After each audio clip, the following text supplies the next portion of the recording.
Just want to talk for a minute and let y'all know that I've went to federal court. I've filed appeals. Well, moreover, I've filed appeals in numerous cases, and um, and I've won many times because I'm filing interlocutory appeals and actually letting them know that it's a violation of constitutional law, basically, or the Supreme Court, and the Constitution and the laws in the Supreme Court. However, I basically I just I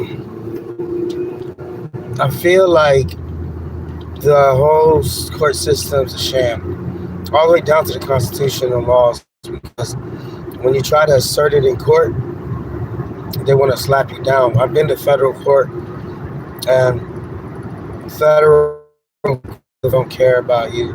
They don't care about history.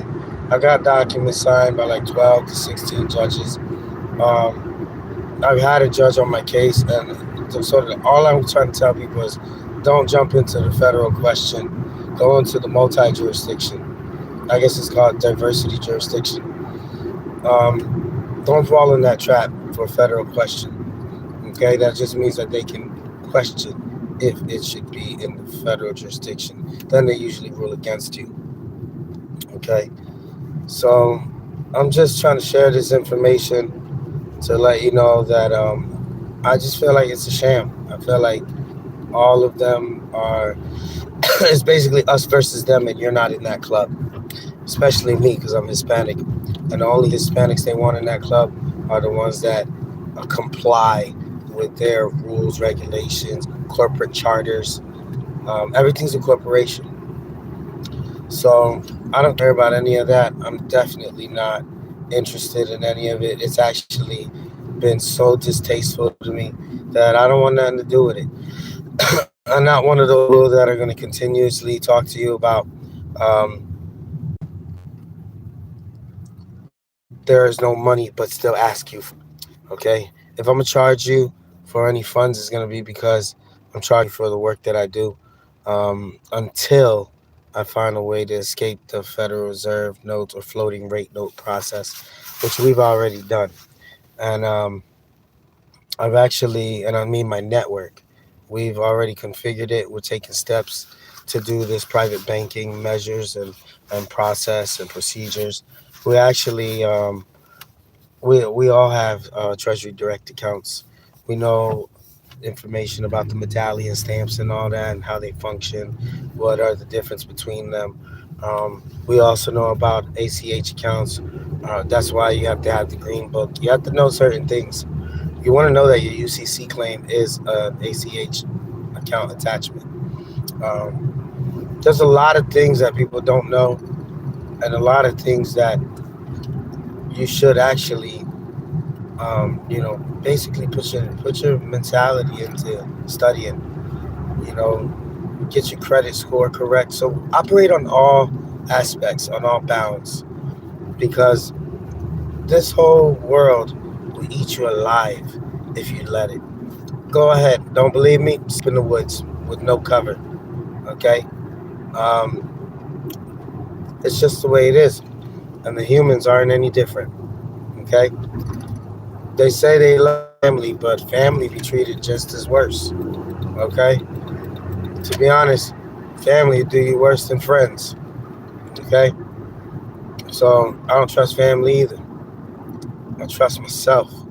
It's hard to trust everyone else. So I mean, just try to give you some words of encouragement and some knowledge of discouragement. Okay, so that way you know better when people try you, when people are trying to act like as if you know they know what they're talking about and like supposedly discharging mortgages but can't show any proof, and saying, "Oh, you're the creditor. You've always been the creditor," but have never provided any actual facts. They don't even know what UCC claims are. They don't even know why you put in UCC liens on property. Okay, so yeah, these people are they're phony. Okay, um, If you don't know what an agricultural lien is, you shouldn't even be in the business of writing a single document. Okay? People have to put agricultural liens in order to have their property basically leaned upon. They can lien their own property, just so that way nobody else can encumber their property.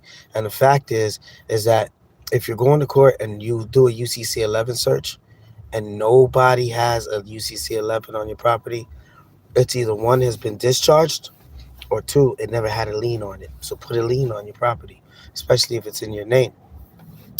Then they got to pay you to remove that lien. On top of that, if you're going to put a lien on a judge or a sheriff, then a lot of the times, um, make it a non UCC. I I did a UCC claim. It wasn't non UCC. I was just over it, so I made it public record, and I also put it in the newspaper in an ad, and now they're trying to use it all against me. But I'm not. I'm really not frightful. I know I'm the only authority, as Amendment 10 says. Like I believe in the Constitution. I know it works if you assert it. If not, it's just dead literature. Okay. So with that said, I want y'all to just realize nobody's for you. If you feel like the world's against you, it is. Okay. And try to make sure that your frequency is at another level, so that way you don't feel that way. Okay. But I do want y'all to feel encouraged. Just know that even though things is going tough and that people are coming against me, I never fall, I never fail, I never falter. I don't have time for all of the nonsense. Some people are never going to be on your side.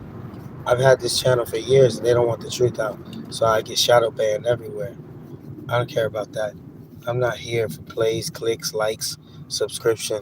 I'm here to at least say that if I did pass away, I left my legacy on film, okay? And that I really didn't do it for any of you. I did it for my friends and my network and my children, okay? I didn't do it just because the people.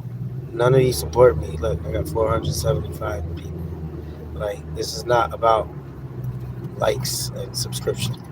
Okay, this is about the truth being out there, and at least there being one real person that somebody can say, "Hey, that man was genuine." Okay, because there's a lot of people that are saying, "I got the secret," but they know nothing about private banking. They know about bonds, but they don't know nothing about private banking. If they claim that they know something, then why are they charging you floating rate notes? Why are they not telling you to take the floating rate notes and wire them into your TDA account so that way it doubles up? Why are they not telling you stuff that real private bankers know? Hmm. Just something to think about. Gee,